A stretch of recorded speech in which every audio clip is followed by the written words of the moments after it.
তাই আজ বড় শুভ দিনে কীর্তন হচ্ছে মাগো। এমন শুভ দিনে সব জায়গায় কীর্তন হয় না। আজ তিথিটা বড় পবিত্র তিথি। এই তিথিটার নাম হচ্ছে একাদশী তিথি মা।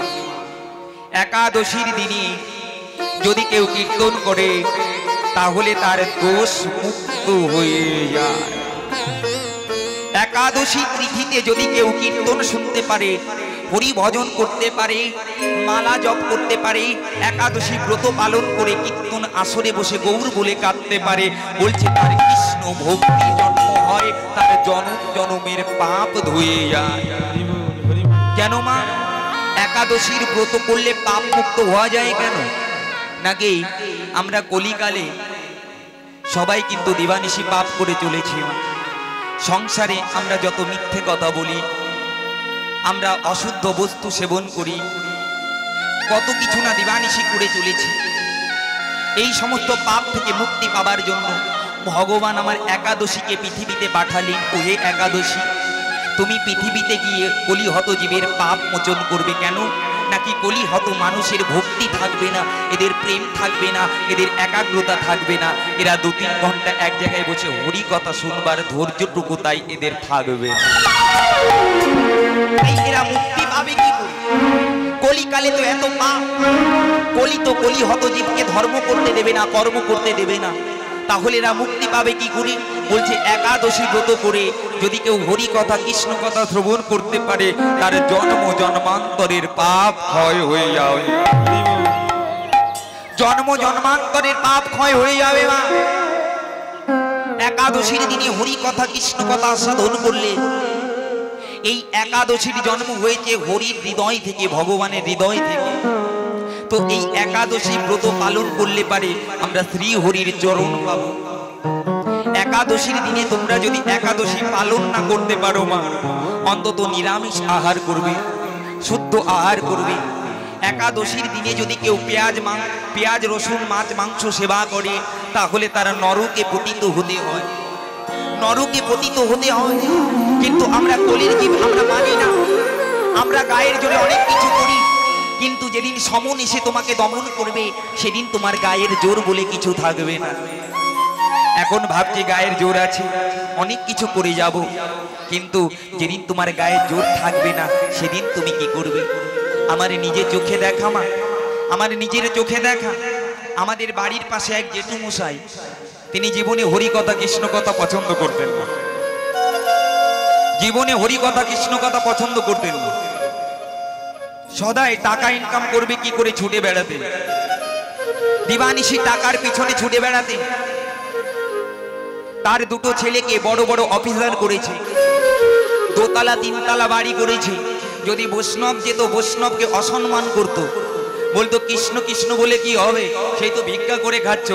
আমার মতো দেখো, তোমরা কৃষ্ণকে ভুলে গিয়ে কর্ম করো, তোমাদের জীবনে লাভ আছে। কোনদিন ভগবানকে ভক্তি করেনি মা। সেই জেঠুমশাইয়ের এমন একটা ব্যাধি হয়েছে বাবা, ক্যান্সার হয়েছে।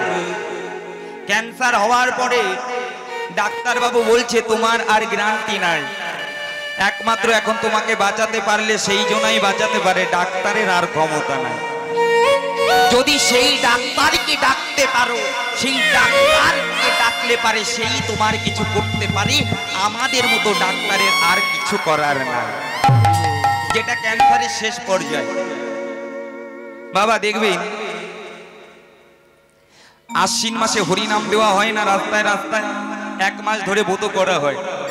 তো যে জেঠুমশাই কোনোদিন হরিনাম কৃষ্ণ নাম করে না, ভক্ত সংঘ করে না, আমরা সকালবেলায় কৃষ্ণ নাম করতে করতে যাচ্ছি, উনি ডেকে বলছে আমাকে একটু কৃষ্ণ কথা শুনিয়ে যা, তো আমাকে একটু কৃষ্ণ কথা শুনিয়ে যা।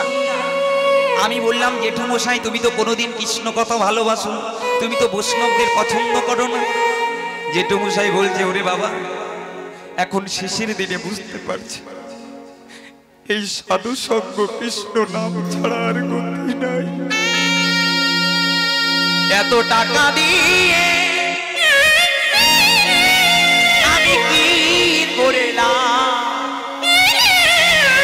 আমি কত বড় বাড়ি কিনেছি, এই টাকা আমার রোগ ঠিক করতে পারছে, এই টাকা আমার অসুখ ঠিক করতে পারছে না। এই টাকা দিয়ে আমি শান্তি পাচ্ছি না। আমার এত টাকা আছে, কই এই টাকা দিয়ে তো আমি বাজার থেকে শান্তি কিনে আনতে পারছি না। আমি রাত্রে ঘুমোতে পারি না। ডাক্তার বাবুকে বললাম তুমি ঘুমের ট্যাবলেটের পাওয়ার বাড়িয়ে দাও, পাওয়ার বাড়িয়ে দিল, তবুও আমার ঘুম হয় না। আমি এখন বুঝেছি এই জগতে টাকা ধনে শান্তি না, শান্তি না। যে নামকে আশ্রয় করেছে সে যদি ভিখারিও হয়, কাঙাল হয়, তার শান্তি আছে। আমি এখন শেষের দিনে বুঝতে পারলাম এই কৃষ্ণ নাম ছাড়া গতি না, গতি না, এই হরি নাম ছাড়া গতি না। এখন আমার তো সন্ধ্যা হয়ে গেছে, এখন আমি আর হরি ভজন করে হরিকে পাবো না। তো আমাকে বললো তুই তো কীর্তন করে বেড়াস, এত ওষুধ খাচ্ছি আমার ঘুম হয় না, আমায় একটু বলে যাক কি করলে আমি একটু ঘুমোতে পারবো। রাত্রে আমার ছেলেরা ঘুমিয়ে থাকে, যে সন্তানের জন্য এত কিছু করলাম। আমি রাত ধরে চিৎকার করি, আমার সন্তানেরা আসে না। এই টাকা দিয়ে আমি কি করলাম? তুই আমাকে একটু বলে যা, আমি রাত্রে ঘুমোবো কি করে? আমি বললাম আমি কি করে বলবো। তবে আমি শুনেছি ভগবানের নাম করলে পারে নাকি ভগবান তার সমস্ত কিতাব জ্বালা হরণ করে নেয়। তো তুমি এক কাজ করো জেঠুমশাই, আমার কাছে একটা গীতা আছে, তোমাকে এই গীতাটা দিচ্ছে, তুমি একটু রাত্রে পড়ো। বাবা আমি গীতাটা দিয়েছি, পরের দিন আমি যখন যাচ্ছি উঠতে পারছি, আমাকে জড়িয়ে ধরে বলছে বাবা রে, আমি কত ডাক্তারের ওষুধ খেলাম, ওষুধ খেলাম, কিন্তু ঘুম হয় না। যে আমি কোনোদিন হরিনাম করি না, এই দুপাতা গীতা পড়তে আমার নয়ন ভেঙে ঘুম চলে এলো। আমি অপার শান্তি পেলাম, শান্তি পেলাম, যে শান্তি আমি কোনোদিন পাই না, কোনোদিন পাই না।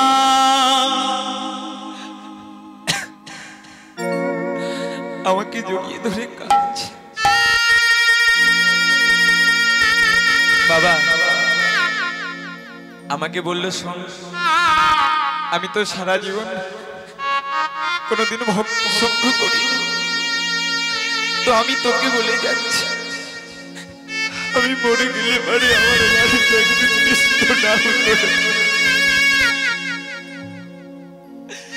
আমি বেঁচে থেকে তো কৃষ্ণ নাম শুনি না, আমি মরে গিয়ে সেদিন তো কোনো সংসারের জ্বালা থাকে। আমি বসে বসে কৃষ্ণ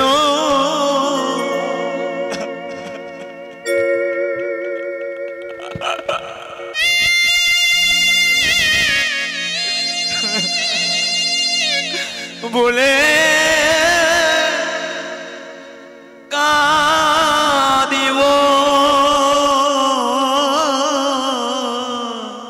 আমি বসে বসে কৃষ্ণ হরি বল।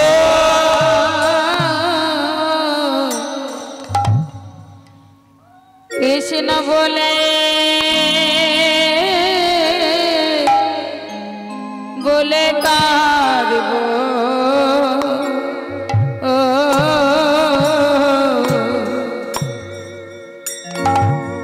আমি বসে বসে কৃষ্ণ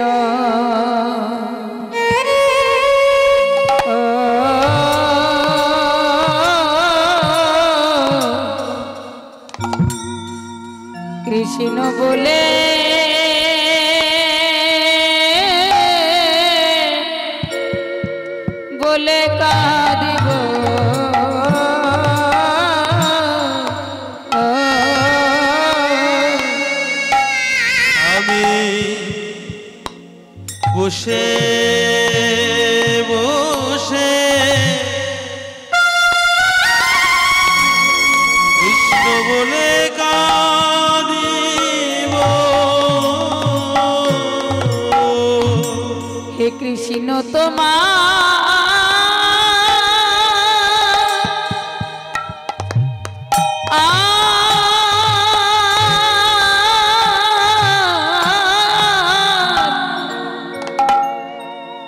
তোমার হলাম বলে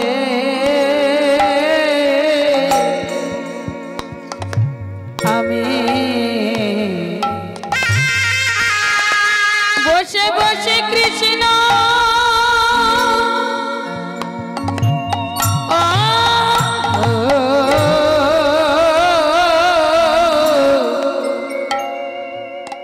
কৃষ্ণ বলে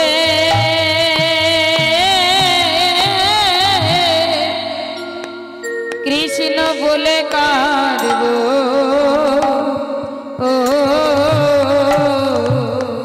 বলে সারা জীবন আমি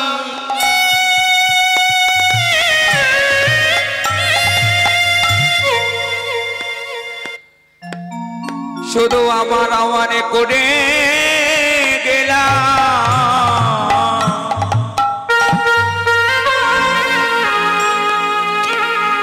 আমি কৃষ্ণ বলে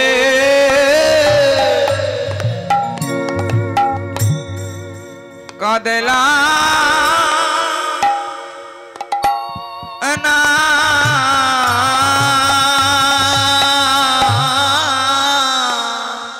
সারা জীবন নিতাই গৌর হরি বল হরি বল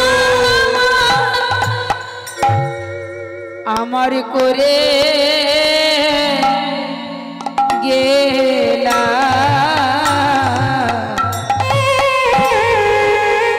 আমি বসে বসে কৃষ্ণ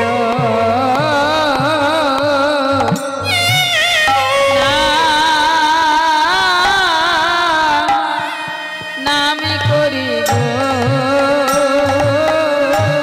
আমাকে বলছে আমি সংসার করে বুঝেছি সারা জীবন সংসারে ভূতের খাটনি খেটে গেলাম, সংসারে কোনো দাম পেলাম না।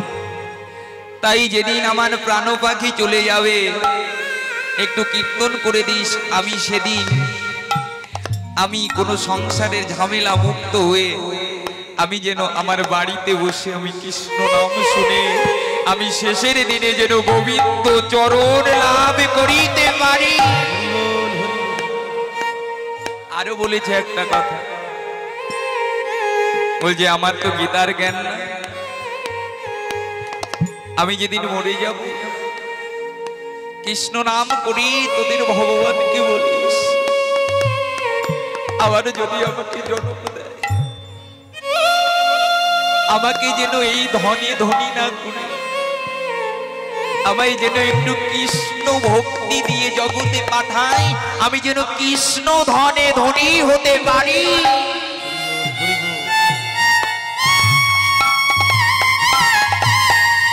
তাই আমাদের প্রত্যেকের যেদিন সময় হবে সেদিনই হরি নাম ছাড়া কোনো গতি হবে না বাবা। যেদিন আমি গীতা দিয়েছি 3 দিন পরে সেই জেঠু মশাই মারা গেল। মারা যাবার পরে এমন হয়েছে এত সম্পত্তির মালিক তবু 2 ছেলে ভাগাভাগি করছে, বলছে আমি আলাদা শ্রাদ্ধ করব তুই আলাদা শ্রাদ্ধ করবি। দেখেছো বাবা, মরে গিয়েও বাবার শান্তি। আমি কীর্তনটা করে দিয়েছিলাম কিন্তু পয়সা নিইনি, কেন নাকি মরার আগে আমার হাত ধরে বলে দিচ্ছে আমার একটু কীর্তন করে শোনাস, শেষের দিনে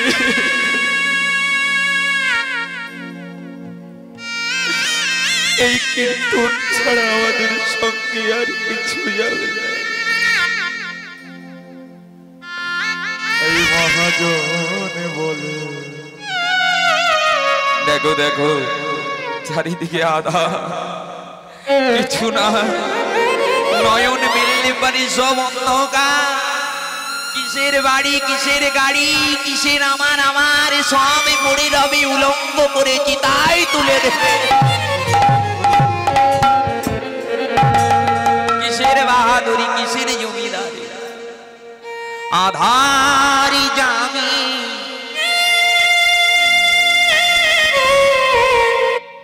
একা আমি খুঁজে গো তোমার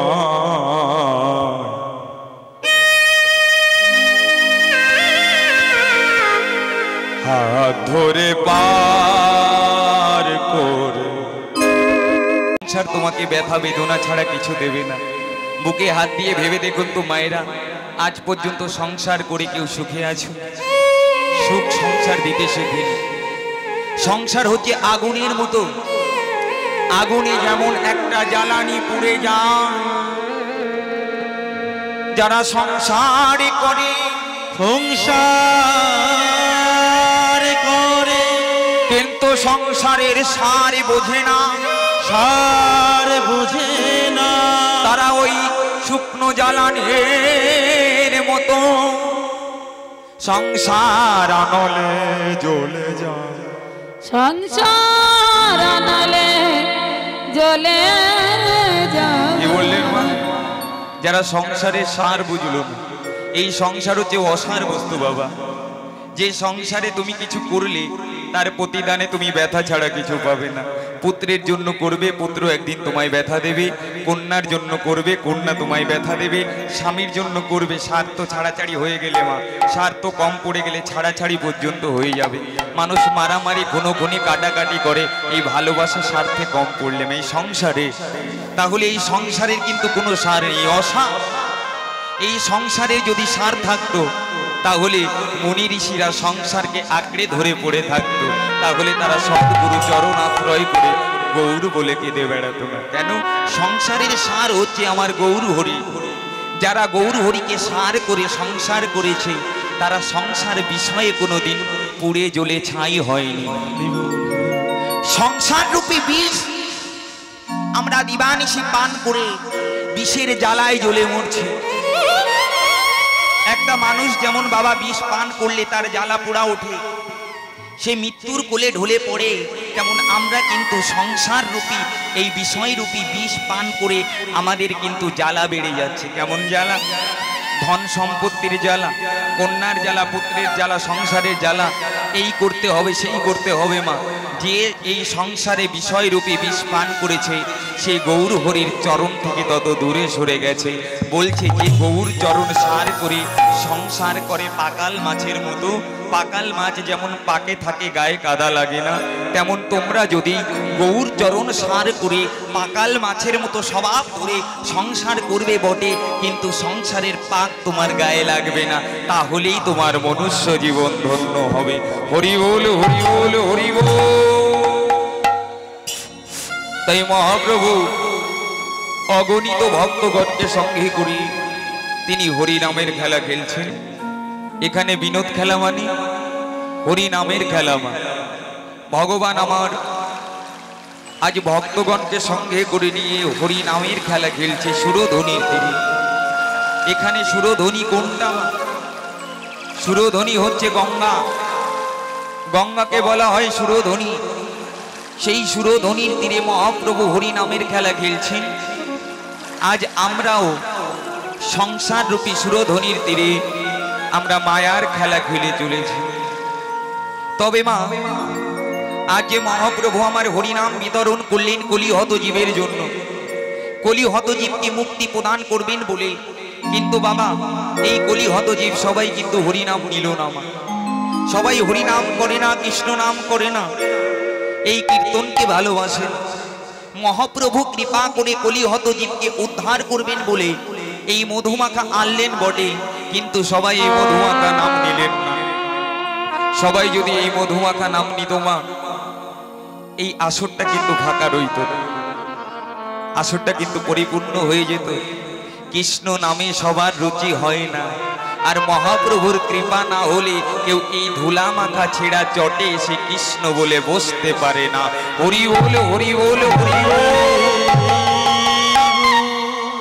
তাহলে হরিনাম তখনই শোনা যায় মা যখন নামের কৃপা হয়, মহাপ্রভুর কৃপা হয়। কিন্তু মহাপ্রভু কৃপা করে হরিনাম আনলেন, কিন্তু সবাই হরিনাম নিল না, সবাই হরিনাম করলো না। যদি হরিনাম সবাই করত, মহাপ্রভু যেদিন নবদ্বীপের ওই মাটিতে হরিনাম বিতরণ করছিলেন, জগাই মাথায় নিত্যানন্দের মাথায় কলসির পানা মারত। কলসির পানা শুধু মানেনি মা, নিত্যানন্দের মাথায় মদ ঢেলেছে কলসি কলসি করে, বলেছে হরিনাম বন্ধ কর, হরিনাম বন্ধ কর, হরিনাম বন্ধ কর। যখন কলসির পানা মারল, নিত্যানন্দের ললাট থেকে রুধির ধারা ঝরছে। মহাপ্রভু ডেকে বললেন, জগা ও হে জগাই, ও হে মাধা, ও হে মাধাই, তোরা আমার নিত্যানন্দের মাথায় আঘাত করেছিস, তোদের আমি প্রাণে বাঁচাবো, আমি প্রাণে,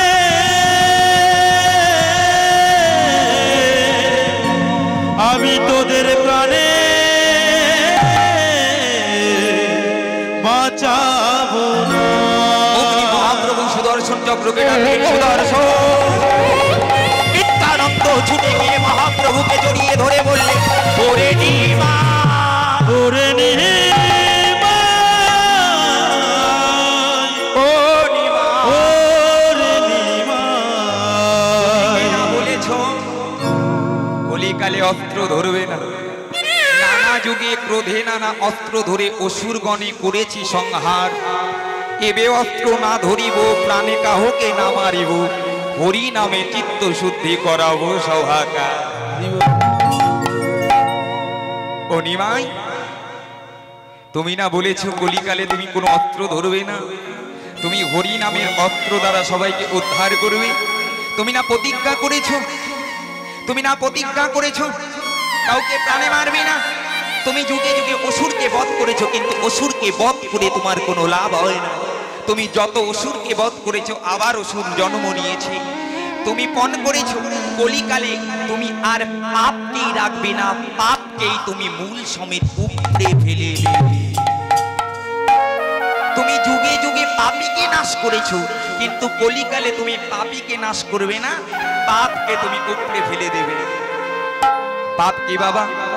বলছে কলিকালের মানুষকে মহাপ্রভু হরিনাম দ্বারা এই পাপের বিনাশ করে দেবে। কলিকালেও কিন্তু বাবা জগাই মাধায়ের মতো ভক্তের কিন্তু অভাব নাই, যারা হরিনামকে বাধা দেয়। ভক্ত দেখলে নিন্দা করে, টিটকারি করে, ভালো মানুষকে দেখলে নিন্দা করে, টিটকারি করে। মহাপ্রভু আমার বললেন যে সমস্ত ভক্তদের দেখে অভক্তরা নিন্দা করে, টিটকারি মারে, আঘাত করে, শেষের দিনে আমি তাদের সুদর্শন চক্র দ্বারা দুখণ্ড করে পতিত করে দেই। কোন সুদর্শন দ্বারা? এই অস্ত্র দ্বারা না, আমি তাকে ত্রিতাপ জ্বালার সুদর্শন চক্র দ্বারা এমন দ্বিখণ্ডিত করি, সে জনম জনম এই পৃথিবী লোকে আসতে থাকে। কখনো বৃক্ষকুলে জন্ম নেয়, কখনো পশুকুলে জন্ম নেয়, কখনো কীটকুলে জন্ম নেয়, সে আমার চরণ পায় না। হরি বল, হরি বল, হরি বল। তাই তো মা, সবাই হরিনাম নিল না। সবাই যদি হরিনাম নিত, এই যে আমার গ্রামবাসী বৃন্দ, ভক্তবৃন্দ কত অক্লান্ত পরিশ্রম করে হরিবাসরের আয়োজন করেছে। আমি জানি সংসারে কাজ থাকে, সংসারে কাজ থাকে, কিন্তু যে দুটো তিনটে দিন হরিনাম হবে, কাজ একটু কম করো। আচ্ছা ধরে নাও মায়েরা, যেদিন তোমার সমন আসবে বাবা, আমি যদি বলি ওহে সমন তুমি দাঁড়াও, আমি একটু কাজ করে তবে যাব, দাঁড়াবে বাবা? জম দাঁড়াবে? দাঁড়াবে না। সে কারোর জন্য দাঁড়াবে না। ও মা, এখন ভাবছো বাড়িতে রান্না করতে হবে, আমার সংসার চলবে না, সিরিয়াল না দেখলে পারে হবে না, সেদিন তুমি যমরাজাকে বলতে পারবে না, যমরাজা একটু দাঁড়াও, আমি সিরিয়ালটা শেষ করে তারপরে যাব। তাহলে আজকে কেন সংসার সংসার করে পড়ে আছো? সেদিন যদি তোমার পুত্রের জন্য অপেক্ষা না করতে হয়, সংসারের জন্য অপেক্ষা না করতে হয়, অমনি তোমাকে গলায় ধরে জম নিয়ে যাবে, তাহলে আজ কেন হরিনাম তোমরা শুনবে না? এদিন তো আবার নাও আসতে পারে মা। আজ নয় একটু সংসারের কাজ কম করলাম, হরি কথা কৃষ্ণ কথা শোনার সৌভাগ্য সবার হয় না। হরি কথা শুনতে শুনতে যদি কারোর প্রাণ বাহির হয়ে যায়, তাহলে সে পুনরায় আর মনুষ্যকুলে জন্ম নেয় না, সে আমার ভগবানের চরণ পেয়ে যায়।